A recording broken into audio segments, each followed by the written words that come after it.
أعوذ بالله من الشيطان الرجيم بسم الله الرحمن الرحيم السلام عليكم ورحمة الله وبركاته الحمد لله رب العالمين والصلاة والسلام على أشرف الأنبياء والمرسلين سيدنا وحبيبنا وشفيع قلوبنا المعروف بالسماء بالأحمد وفي الأرض بمحمد اللهم صل وسلم وبارك على محمد وعلى محمد وعلى آل بيته الطيبين الطاهرين وأصحابه المنتجبين رب اشرح لي صدري ويسر لي أمري واحلل عقدة من لساني ويفقهوا قولي حضرة المكرمين أساتذة وأساتذة الصائمين الصائمات rahimakumullah. Alhamdulillah, kita pada pagi hari ini memulai ibadah puasa kita pada hari ke-20, dan tanpa terasa waktu-waktu yang utama, hari-hari yang mulia, malam-malam yang agung dari bulan suci Ramadan ini melewati kita, menunjukkan bahwa kita sekarang masih tinggal 10 atau 9 hari lagi melewati bulan suci Ramadan ini. Sudah 20 hari, hari-hari itu lewat dari kita, hari-hari yang sangat luar biasa, yang agung, yang kelak menjadi saksi kita di hadapan Allah Subhanahu wa Ta'ala. Pada subuh kali ini kita akan melakukan kajian. Semoga Allah Subhanahu wa Ta'ala memberikan taufik dan inayah pada kita. Saya ingin mulai ini dengan satu kisah, satu peristiwa yang terjadi. Saya punya seorang sahabat yang dulu sama-sama menempuh perkuliahan di program doktoral di SPS UIN Syarif Hidayatullah Jakarta, dan kami bersahabat cukup dekat. Beliau pernah menjadi seorang pejabat di satu kementerian dan sekretaris dari seorang menteri. Persahabatan itu begitu luar biasa dan sangat intens. Beliau adalah orang yang cukup baik atau sangat baik. Seringkali kami bersama dan seringkali saya membantu beliau untuk menuliskan makalah-makalah yang pada saat itu tidak mudah seperti sekarang.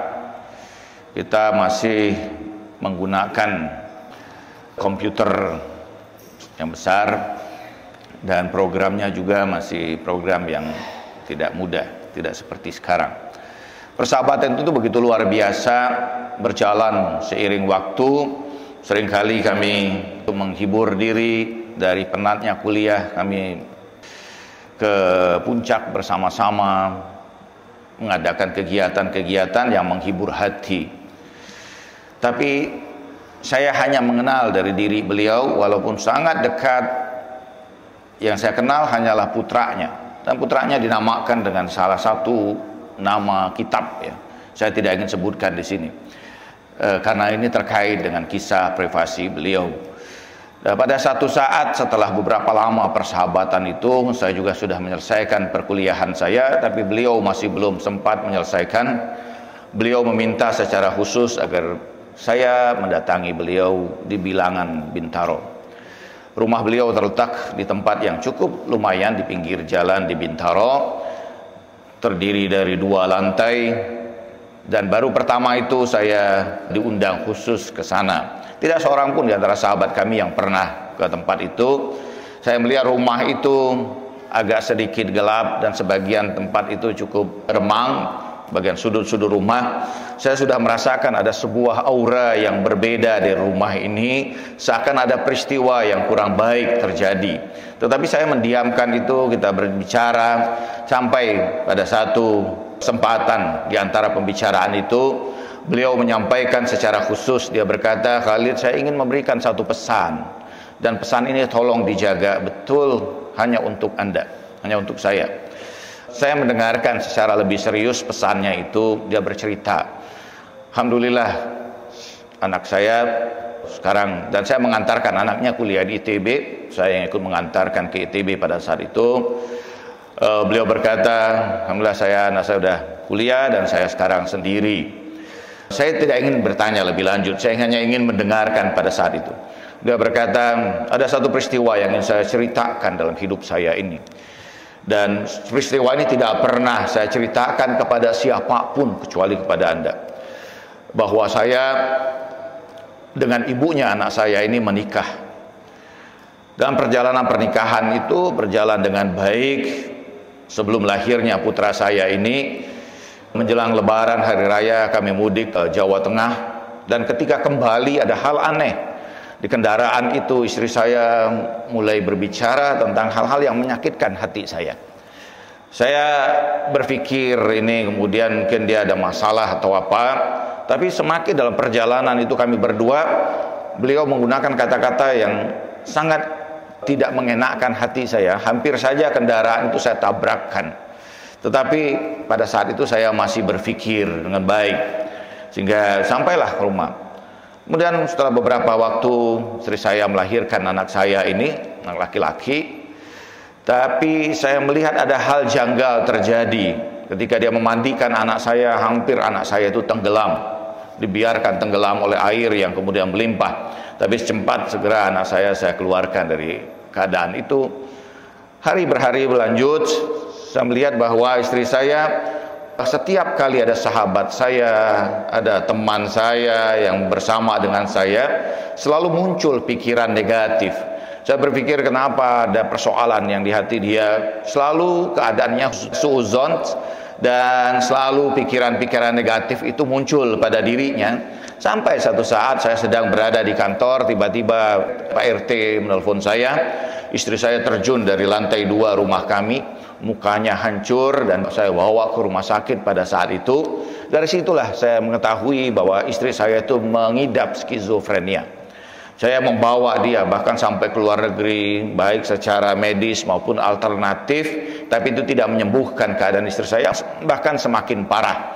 Akhirnya saya putuskan, karena keluarganya juga tidak mau peduli pada istri saya ini, saya bawalah istri saya itu ke rumah sakit jiwa.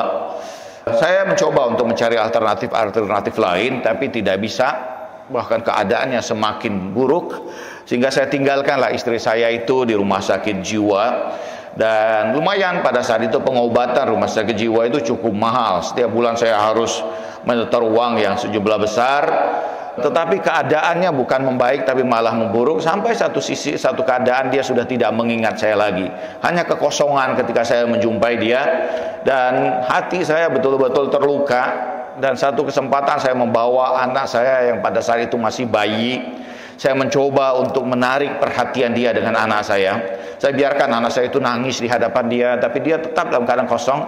Sampai terpaksa saya coba pelukan anak saya ke istri saya itu. Saya usapkan wajah anak saya itu di wajah dia. Saya lihat kemudian ada tetesan air mata mengalir di pipi anak saya itu. Tapi itu sekilas dari istri saya. Tapi itu sekilas saja. Tapi dari situ saya ingin berpikir bahwa ini ada sebuah kesempatan. Saya mencari alternatif yang lain dan sebagainya, tapi tidak mempengaruhi apapun. Sampai saya sudah berhenti, tidak lagi bekerja, karena banyak barang-barang kami jual hanya untuk membiayai istri saya yang semakin hari semakin kehilangan interaksi itu. Sampai pada satu saat anak saya sudah kuliah, saya memutuskan karena penghasilan saya sudah tidak seperti dulu untuk mengambil alih penanganan istri saya. Saya bawa kembali istri saya di satu kamar di rumah saya ini, di lantai 2, dan saya yang mengurus dia, memandikan dia, melayani dia, memberikan makan. Begitu sulitnya, bahkan lebih sulit dari mengurus seorang bayi, karena istri saya kadang-kadang dia melakukan hal-hal yang di luar pikiran. Sampai kemudian istri saya meninggal dunia. Saya ingin hanya berpesan saja bahwa Anda tahu kisah saya ini, dan saya titipkan anak saya ini. Sekiranya terjadi sesuatu setelah ini pada saya ingin Anda menjaga anak saya ini. Anaknya sudah kuliah pada saat itu. Nah, pada satu kesempatan beberapa tahun lalu, putranya itu menghubungi saya. Dia berkata, "Om, Bapak sudah tidak ada." Saya bilang, "Gimana bisa? Padahal baru seminggu yang lalu saya berjumpa dengan papamu." Dia berkata, "Bapak mengantarkan saya kerja, dan ketika pulang di Tanah Kusir, dia memberhentikan kendaraannya, dan polisi menemukan dia dalam keadaan meninggal dunia, padahal mobilnya masih dalam keadaan hidup." Ini satu kisah dalam sebuah kehidupan, bahwa ada orang-orang yang diuji dengan ujian yang begitu luar biasa dalam kehidupan ini. Setiap kita pasti mendapatkan ujian dengan pola yang beragam.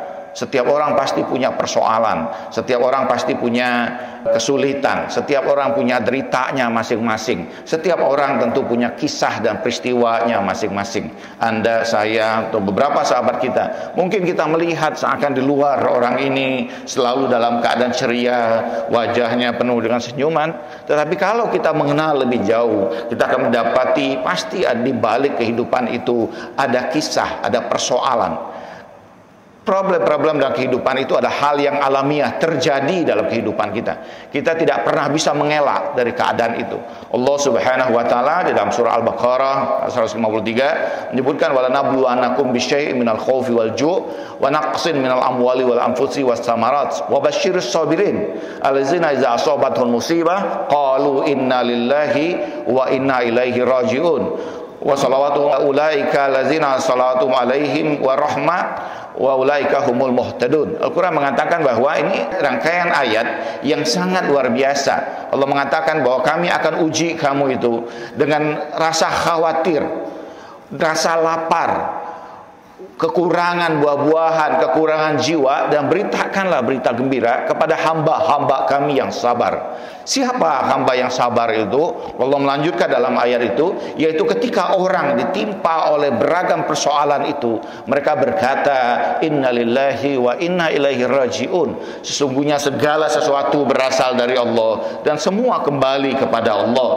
Merekalah yang Allah anugerahkan salawat dan rahmat pada mereka, dan sesungguhnya mereka adalah golongan orang-orang yang mendapat petunjuk. Ayat ini menarik. Selain Allah menggambarkan ada hal yang alamiah, ada hal yang tabiiyah terjadi dalam kehidupan orang, ada rasa khawatir dalam kehidupan kita ini. Kita tidak bisa mengelak kekhawatiran kita akan apa yang terjadi pada masa depan kita.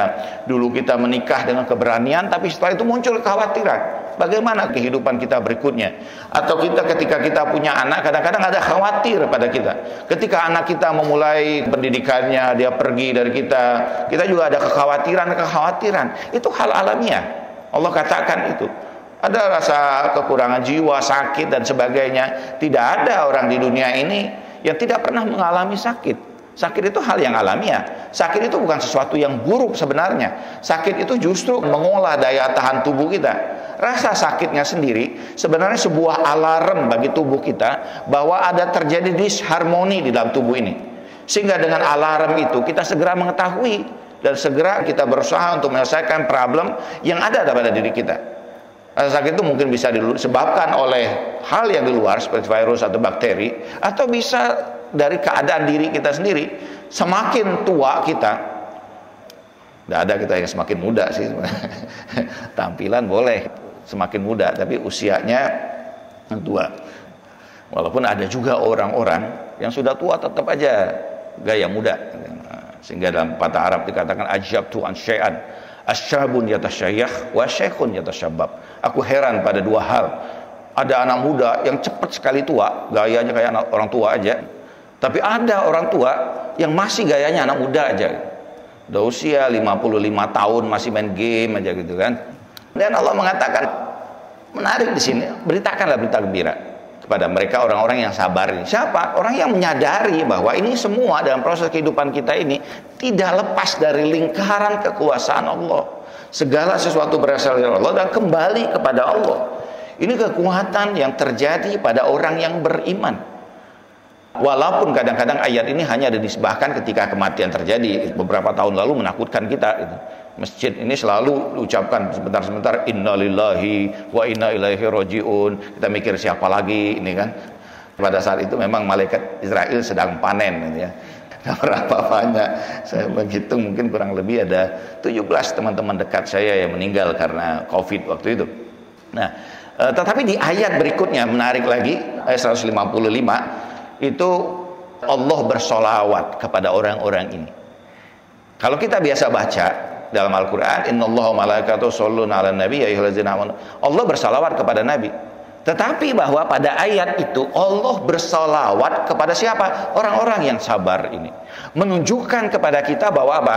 Bahwa makam sabar ini adalah sesuatu yang sangat tinggi. Para ulama akhlak mengatakan tidak ada satu makhluk pun yang memiliki atau punya kemampuan untuk bersabar kecuali manusia.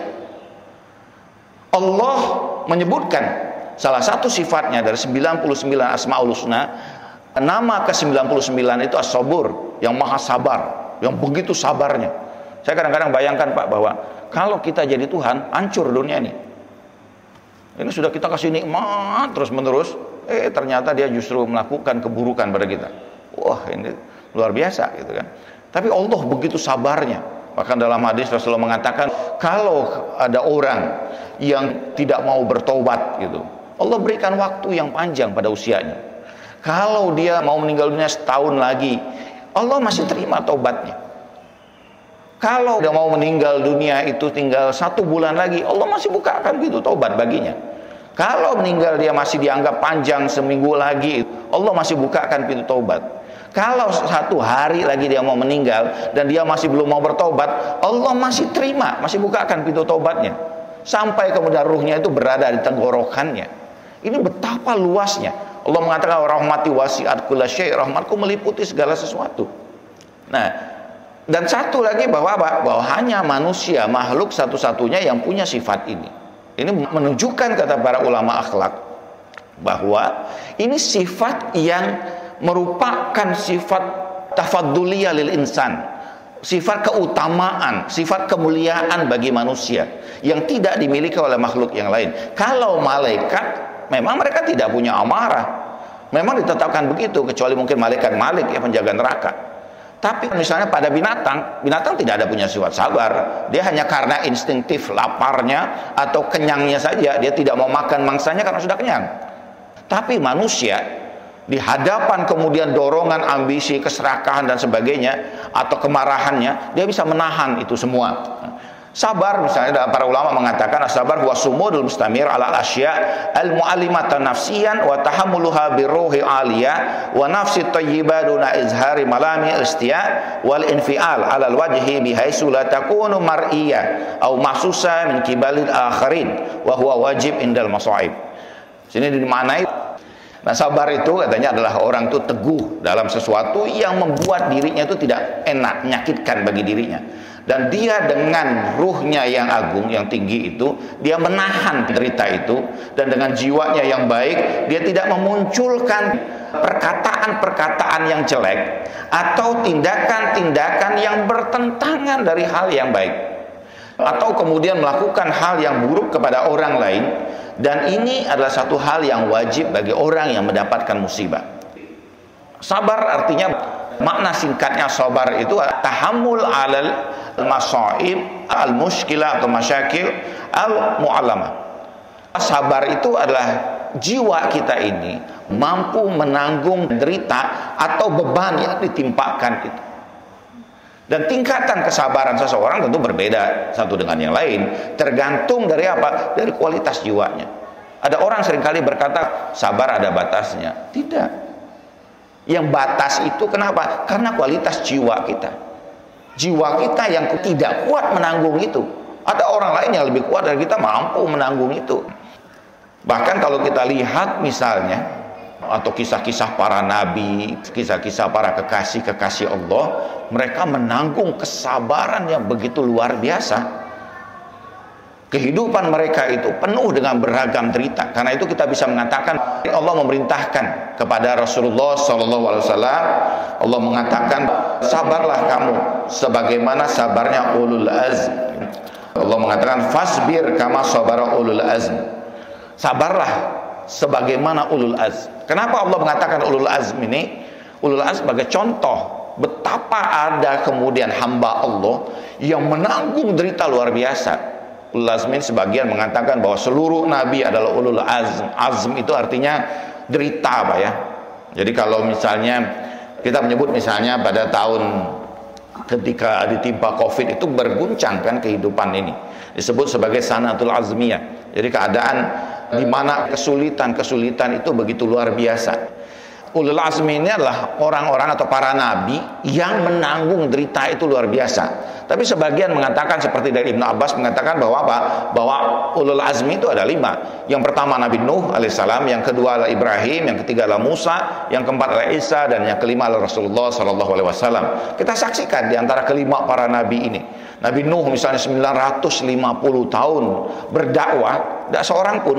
Bahkan ketika sampai pada titik terakhir pun, istri dan anak-anaknya meninggalkan dirinya. Kita bayangkan betapa beratnya. Kita biasanya mendahulukan keluarga kita, tetapi kenyataannya justru keluarga terdekat menjauhi beliau. Keluarga terdekat justru pada Nabi Nuh itu menentang Nabi Nuh, sehingga Al-Quran mengatakan, ya Nuh laisa min ahlak, atau laisa min ahlik. Wahai Nuh, itu bukan lagi anggota keluargamu, sudah terputus gitu. Walaupun dia merupakan keturunan dari Nabi Nuh alaihissalam.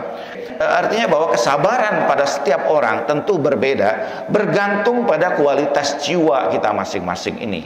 Tidak mudah tentu saja sabar ini. Kita hanya bisa berkata sabar ketika orang mengalami musibah atau mengalami kesulitan. Kalau orang itu bertanya lagi, sampai kapan saya harus sabar? Ya sabar aja sih gitu. Kita tidak bisa menerangkan sampai kapan gitu kan. Bahwa orang ya masing-masing punya kemampuan dalam menanggung beban itu satu dengan yang lain. Ada orang yang sampai mengalami gangguan kejiwaan karena tidak sanggup dalam menanggung beban itu. Saya ingat dulu ketika kuliah ada seorang sahabat saya, sama-sama aktivis remaja masjid, tiba-tiba mengalami gangguan kejiwaan, gila. Kenapa? Karena orang tuanya mengalami kecelakaan. Ayah ibunya mengalami kecelakaan dan meninggal dunia, dan dia saksikan bagaimana keadaan tubuh kedua orang tua itu, sehingga dia tidak sanggup ya, mengalami shock yang luar biasa sehingga harus dirawat sekian lama. Ketika musibah, beban ini tidak sanggup kita pikul, seringkali orang mengalami efeknya, mengalami gangguan kejiwaan, bahwa diawali mungkin sekarang stres, depresi gitu kan, sampai saja dari depresi itu karena ketegangan urat saraf yang begitu luar biasa, dia akan mengalami halusinasi, delusi, sampai suatu saat dia mengalami skizofrenia. Orang gila itu Pak, orang dalam gangguan itu, dia sudah tidak lagi bisa membedakan antara real yang di luar dengan alam imajinasinya, bertumpuk. Jadi kenapa tiba-tiba ada orang yang melihat seorang orang gila melihat kita, misalnya tiba-tiba dia lari atau dia mengambil batu, karena dalam imajinasi dia, kita itu mengancam dia gitu, atau membunuh dia. Anda bisa bayangkan kalau orang tiba-tiba di hadapan Anda membawa parang, Pak, Anda kabur atau Anda justru melawan. Padahal itu hanya hasil imajinasi gitu. Nah, kita yang masih cuma tidak tahu juga, kita harus tes juga kan. Apakah kita ini juga psikopat ya, psikopatologi gitu. Gangguan kejiwaan. Karenanya dalam penelitian terbaru itu 10 dari orang yang tinggal di Jakarta itu 1 mengalami gangguan kejiwaan. Contohnya gampang, kalau orang mengalami gangguan kejiwaan ringan katanya itu di jalan aja Pak. Itu kalau yang membunyikan klakson kuat-kuat ketika terjadi kemacetan, itu pasti orang itu punya gangguan kejiwaan. Kenapa? Udah tahu macet kok, tapi masih aja. Ini menunjukkan bahwa dia apa? Ada gangguan kejiwaannya. Apa kata klakson itu dia tiba-tiba jalan itu terbuka bagi dia? Enggak. Tapi itu kan muncul dari sikap emosional dia yang tidak terkendali. Bukan menambah ketenangan, kenyamanan, tapi justru menambah, udah macet itu ditambah lagi hiruk pikuk begitu, sehingga mengalami stres Pak orang Jakarta. Saya pernah tinggal di New Zealand Pak, tidak ada orang klakson itu. Bahkan kalau ada orang jalan di depannya, mereka perlahan menghormati gitu. Kecuali kalau di tunnel. Di tunnel itu memang ada tulisan di situ bahwa di sini kesempatan ada membunyikan klakson. Bebas Pak, wow masing-masing ini. Tapi setelah tunnel diam lagi, tenang lagi, nyaman lagi. Kita melihat sekitar kita ini karena problem yang terjadi menyebabkan gangguan kejiwaan itu. Nah sabar ini tentu punya tingkatan Pak ya. Sehingga para ulama mengatakan ada salah satu sabar. Ada sabar indal musibah, ada sabar fil muharramat, ada sabar fi ta'ah. Ada yang membagi 3 bagian. Ada sabar dalam keadaan kita mengalami musibah, mengalami kesulitan dan sebagainya. Ada sabar dalam muharramat, hal-hal yang diharamkan. Kadang-kadang hal yang diharamkan, misalnya sekarang contoh sederhana, mungkinlah kita tidak melakukan maksiat, tapi korupsi Pak. Kemudian tiba-tiba kita dikasih orang, ya insya Allah kalau 100 juta masih kecil Pak, tiba-tiba di hadapan kita 1 M gitu. Pada saat kita sebenarnya sedang menghadapi persoalan di situ, guncang juga iman kita. Walaupun tidak pernah ada yang ngasih gitu. Jangan diuji begitu deh, gitu kan. Kayaknya susah orang lewat dari situ, Pak. Ya, 1 miliar. Oke, tambahin lagi deh dikit. Tolong deh, Pak, bantuin kita, gitu kan. Ini apa? Nggak, ini cuma sekedar untuk berbagi aja. Apalagi bulan Ramadan kan keperluan banyak, Pak, menjelang Lebaran. Mungkin Bapak mau ganti mobil baru, gitu kan. Tahun mobilnya udah lama. Atau saya kirim mobil aja, Pak, kira-kira. Wah, mikir juga kita, Pak. Enak juga ya. Nanti gimana? Ya enggak apa-apa, Pak. Ini kita ikhlas. Ikhlas sudah walaupun ini memang kadang-kadang dalam istilah kita, Pak, ya, istilah agama itu kadang-kadang diplesetkan. Jangan munafik deh, gitu kan. Padahal itu munafik bukan begitu, gitu kan. Munafik itu di mana seseorang itu dia menunjukkan kebaikan, padahal niat yang ada di dalam dirinya itu apa? Buruk, gitu kan. Tapi ini keburukan dianggap sebagai apa? Orang tidak mau melakukan keburukan dianggap apa? Munafik, gitu. Ini kan sudah memplesetkan makna. Ada lagi bilang munaroh. Kenapa munaroh? Munafik separuh. Nah, jadi karena itu bahwa kembali kepada ini, bulan Ramadan ini ada ayat Al-Quran pada Al-Baqarah itu ayat 105. Allah mengatakan begini, wasta'inu bis-sabri was-shalah. Mintalah pertolongan pada wasta'inu bis-sabri was-shalah, kepada sabar dan salat. Juga dari Ibnu Abbas dikatakan bahwa, atau juga di sini dikatakan dari Mujahid, ya, as-sabar fi hadzal ayah as-shaum wa minhu qila li Ramadan syahrus sabar. Jadi dikatakan juga dari Mujahid dan Ibnu Abbas dikatakan bahwa sabar yang dimaksud dalam ayat itu, ini ayat tentang tawassul sebenarnya. Wasta'inu bis-sabri was-shalah. Minta tolonglah kamu. Kenapa tidak minta langsung aja pada Allah, gitu kan? Menunjukkan bahwa ini Allah memerintahkan kita untuk bertawassul melalui sabar dan sholat. Jadi tawassul itu tidak haram, Pak, karena Allah memerintahkannya. Ayat lain juga mengatakan, di dalam ayat lain Allah mengatakan begini tentang tawassul itu. Allah mengatakan bahwa lillahil asmaul husna fad'uhu biha. Allah itu memiliki nama-nama yang indah. Berdoa kamu melalui nama-nama itu. Itu pintu-pintu kita menuju Allah. Jadi tawassul itu Allah ajarkan kepada kita sebagai pintu-pintu kita menuju Allah. Apa bisa kemudian kita langsung aja? Ya boleh aja sih, langsung aja. Tapi Allah mengajarkan ada jalannya. Allah mengajarkan doa. Rasulullah mengajarkan doa. Rasulullah mengatakan, "Fabda' du'aka bi salasati syai' atau bi salasatil kalimat." Yang pertama adalah mengucapkan nama Allah dengan nama-nama Allah. Yang kedua memuji Allah, Asmaul Husna. Yang kedua adalah bersolawat kepada Rasulullah SAW. Dan kemudian ungkapkan permohonan kita dan ucapkan syukur kepada Allah. Itu syarat-syarat doa, menunjukkan bahwa Rasulullah mengajarkan kepada kita bahwa ada hal-hal yang kita tidak langsung begitu saja kepada Allah, gitu kan, tapi ada adabnya, ada tawassulnya, ada pintu-pintunya menuju itu. Nah, ini dalam ini kita disuruh diminta untuk meminta pertolongan, wasta'inu bis-sabri was-shalah. Minta tolonglah kamu melalui sabar dan sholat. Dan sabar ini dimaknai dalam beragam tafsir, misalnya Abdul Mansur dalam tafsir Al-Amsal fil Quran, bahwa sabar yang maksud itu tidak lain as-shaum atau as-siyam. Jadi puasa kita ini adalah upaya kita untuk melatih diri kita ini untuk sabar. Apa yang dimaksud tadi? Yaitu bagaimana kita melakukan at-tahammul terhadap kesulitan-kesulitan yang kita lewati di bulan Ramadan ini, Pak. Kesulitan kita dalam konteks ibadah puasa. Itu sebenarnya kita masih alhamdulillah, Pak, beruntung luar biasa kita puasa di Indonesia ini. Tidak sulit-sulit banget sih, bahkan enak, gitu kan. Kenapa? Waktunya itu fix. Kita mulai subuh itu 4.45 subuh, kemudian maghrib 6:04. Sekarang kan sudah maghrib, sedikit waktunya. Belum lagi kemudian makanan yang luar biasa, Pak. Dan ramenya azan. Wah, azan jadi indah di bulan Ramadan itu, Pak. Nah, belum lagi makanannya, Pak, di Indonesia, di kita ini, Pak. Tidak ada yang nyamain, gitu kan. Saya sudah puasa beberapa negara, Pak. Tidak ada yang nyamain. Bahkan di negara di Asia Tenggara pun tidak ada yang menyamai seperti di kita, Pak. Muncul semua. Ada cincau, ada dawet, ada macam kolang kaling, Segala hal yang luar biasa itu muncul, dan wah luar biasa Pak. Makanan beragam itu enak banget gitu kan, indah banget gitu. Tapi cobalah kita puasa di negara yang lain Pak, apalagi negara-negara non muslim, gak ada azan sama sekali, sedih Pak rasanya. Belum lagi kalau puasa itu jatuhnya pada musim panas.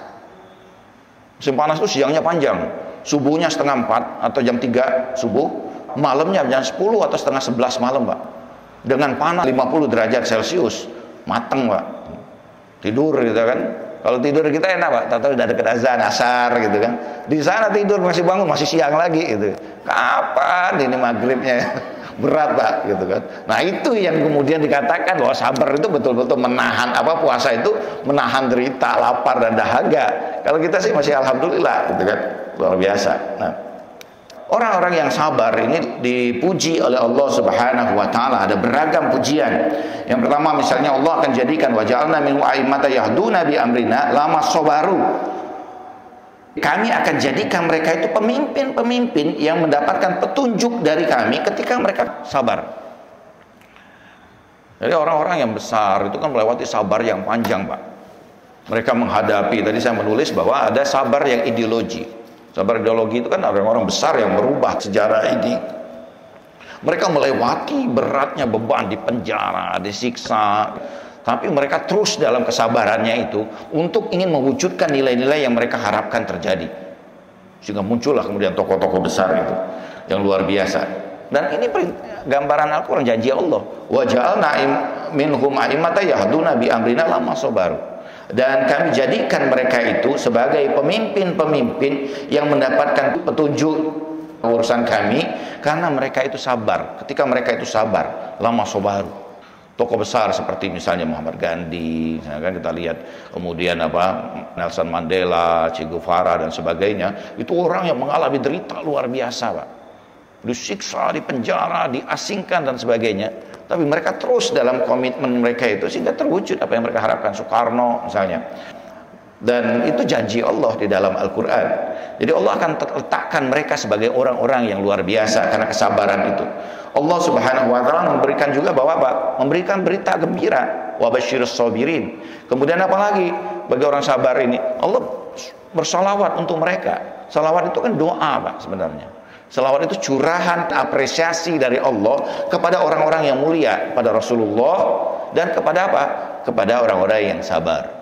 Ini apresiasi Allah yang luar biasa. Kalau Allah sudah mengapresiasi seorang itu Pak, oh itu dahsyat.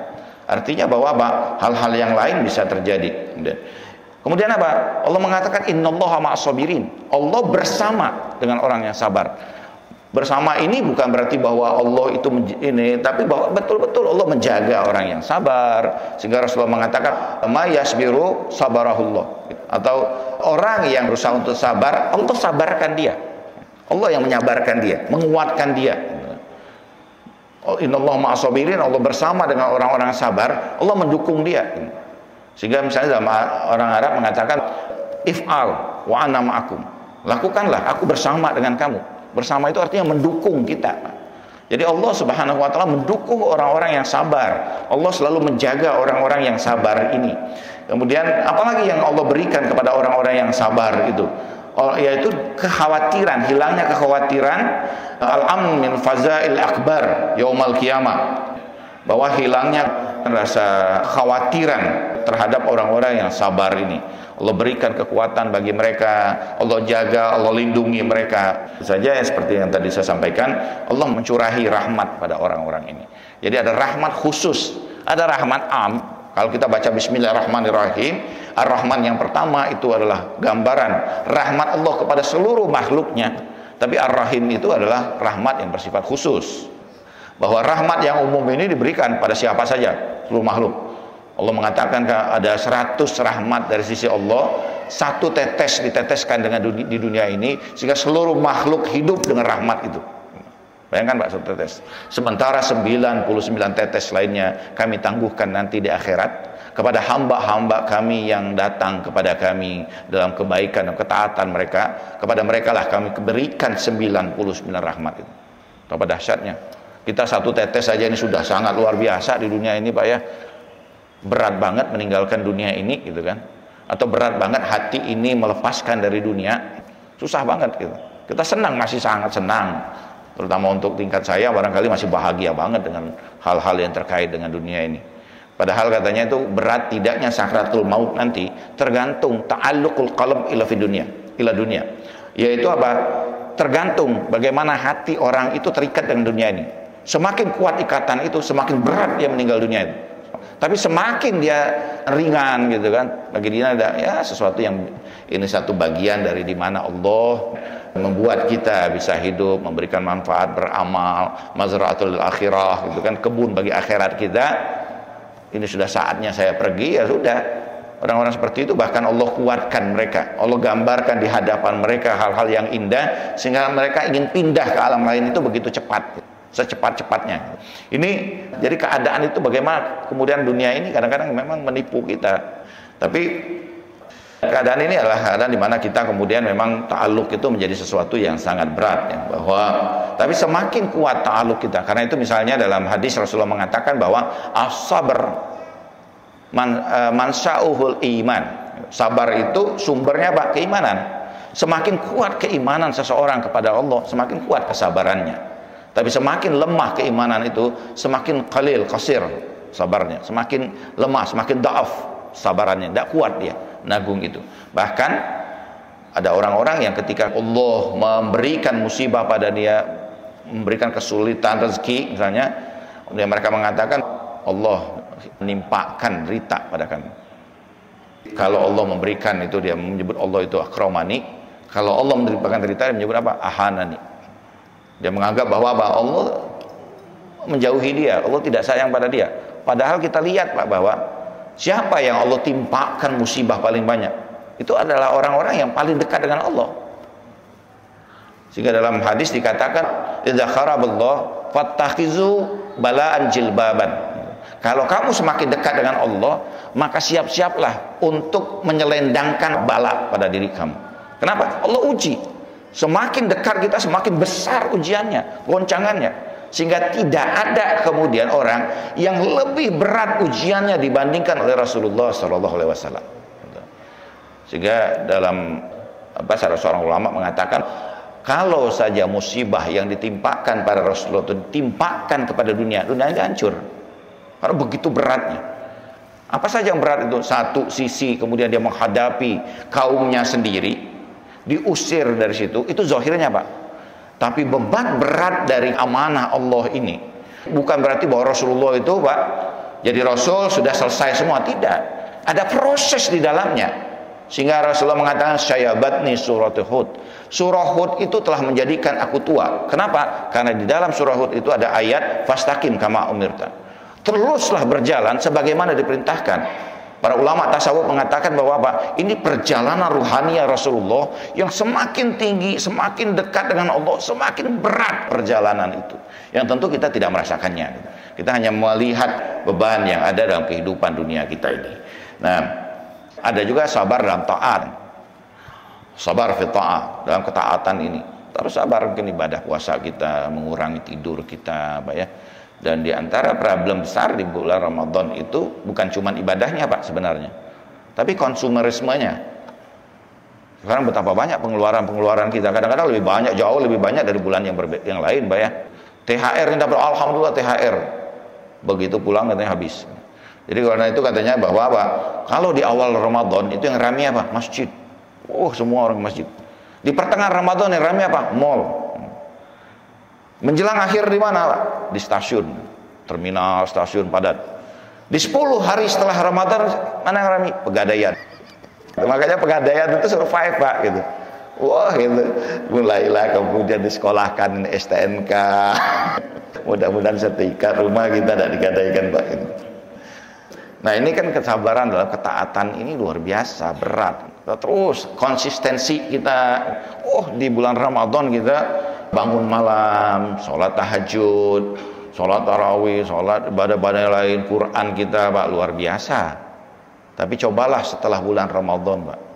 Sehingga para ulama mengatakan kalau kita bisa mempertahankan 30% aja ibadah yang kita lakukan di bulan Ramadan itu pada bulan yang lain, luar biasa sudah. sedikit tidurnya gitu kan. Saya pernah ke Istiqlal itu, habis zuhur Pak, Masya Allah gitu, luar biasa gitu kan, nyaman tidur. Memang saat-saat itu saya seringkali kan kadang-kadang ada kelas Pak, habis zuhur, itu perjuangan Pak. Selain kita harus ngajar, kadang-kadang apalagi kalau kelasnya itu online Pak, Masya Allah, tengah ngajar tertidur Pak. Entah ngomong apa ini gitu kan, ketika ngajar terjaga lagi gitu. Saya tertidur ngomong apa, tapi mahasiswanya ada yang komentar, tidur juga ternyata. Berarti bulan Ramadan paling berat itu kita sampai zuhur itu Pak gitu kan. Dan kalau sudah ini kan cepet banget gitu. Kalau udah kita cepetin kelasnya, senang banget mahasiswa. Kemarin saya ngajar di Fakultas Kedokteran di UIN gitu. Dia bilang kita minggu depan kelas masih ada ya. Langsung gitu kan. Tapi online, alhamdulillah. Walaupun online kan dia tinggal ininya doang, kadang-kadang di fotonya aja gitu kan. Dan mahasiswa ini kelakuan banget Pak gitu. Kalau online tuh, nggak mau menghidupkan kamera. Kameranya dihidupkan, Pak, HP saya rusak gitu. Aduh, alasannya gitu. Ada banyak Pak ayat-ayat Al-Quran yang terkait dengan sabar ini, bahwa ini adalah bagian dari proses kehidupan kita. Misalnya wa'atiullah wa rasulahu wala tanaza'u fatafshalu wa tashabu rihukum wasbiru innallaha ma'as-sabirin. Kemudian kam min fi'atin qalilatin ghalabat fi'atan katsiratan bismillah wallahu ma'as-sabirin. Betapa banyak kelompok yang sedikit bisa memenangkan terhadap kelompok yang banyak dengan izin Allah, dan Allah bersama dengan orang-orang yang sabar. Dalam ayat yang lain misalnya Allah mengatakan wasbiru warabitu gitu kan. Bersabarlah kamu dan kuatkanlah, kokohkanlah diri kamu. Ada banyak ayat-ayat yang terkait dengan sabar ini yang Al-Quran menyebutkan, ya ayyuhallazina amanu asbiru wasabiru warabitu wattaqullaha la'allakum tuflihun. Ini kunci-kunci katanya kesuksesan. Wahai orang-orang yang beriman, sabarlah. Isbiru. Sampai kapan sabar itu? Nah, ini ayat yang mengatakan wasabiru, sampai kamu jadi orang yang sabar itu. Sabaran itu malakah Pak, melekat pada diri kita. Jadi ketika kita terus-menerus sabar, itu kesabaran jadi melekat pada diri kita. Jadi menghadapi persoalan tidak mudah panik. Warabitu, dan kemudian kokohkanlah, ikatkanlah diri kamu itu dengan Allah. Wattaqullah, bertakwalah pada Allah. La'allakum tuflihun, Surah Al-Imran. La'alakum itu Pak, itu kemungkinan besar. Jadi kalau kita mengatakan ada kata la'alla dalam bahasa Arab, itu menunjukkan bahwa peristiwa itu sangat mungkin terjadi kalau kamu memenuhi syaratnya. Jadi kalau kita mengatakan kutiba alaikumusiyam kama kutiba alal ladzina min qablikum la'allakum tattaqun, sangat mungkin kamu itu jadi orang bertakwa asal syarat puasanya terpenuhi. Kalau syarat puasanya terpenuhi, kamu akan menjadi orang bertakwa. Kira-kira begitu. Jadi kalau kamu di sini melakukan hal ini, maka kamu akan menjadi orang yang beruntung. La'allakum tuflihun. Kamu akan menjadi orang yang menang. Syaratnya apa? Pertama, bahwa orang beriman, kemudian bersabar. Sabar itu menjadi bagian dari diri kita, menjadi karakter Pak. Kemudian selalu warabi, ikatkanlah diri kita kepada Allah dan bertakwalah pada Allah. Kalau 4 kunci ini kita pegang dalam kehidupan kita, Allah mengatakan la'allakum tuflihun. Pasti niscaya kamu akan menjadi orang yang benar.